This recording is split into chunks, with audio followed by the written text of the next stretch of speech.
வணக்கம் நண்பர்களே, நான் உங்கள் பெரிய சாமி ஜோதிடர்.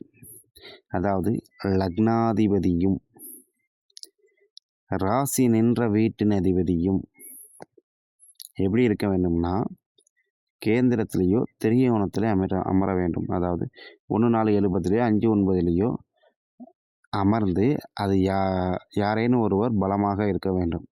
அப்படி பலமாக இருந்துச்சுன்னா அவங்களுக்கு பர்வத யோகம் ஏற்படும். திரும்பவும் சொல்கிறேன், லக்னாதிபதியும் ராசி சந்திரன் என்ற ராசி அதிபதியும் 2 பேரும் சேர்ந்து கேந்திரத்திலேயே திரிகோணத்தில் இருக்க வேண்டும். அப்படி இருந்துச்சுன்னா அவர்களுக்கு பர்வத யோகம் வேலை செய்யும். சரி, இந்த பர்வத யோகம் எப்படிப்பட்ட பலன்களை தரும் அப்படி கேட்டிங்கன்னா,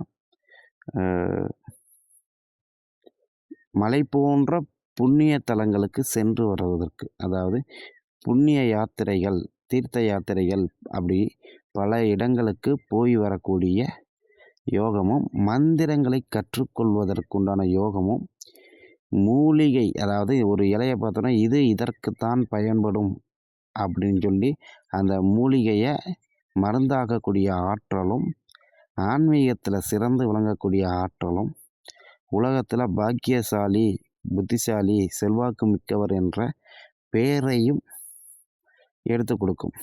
இதெல்லாம் சித்தா வைத்தியத்தில் இருக்கிறவங்களுக்கெல்லாம் இந்த மாதிரி யோகம் இருந்து விட்டால், அதாவது லக்னாதிபதியும் ராசி நின்ற வீட்டின் அதிபதியும் ஒன்றாக சேர்ந்துருச்சுன்னா அவங்க தான்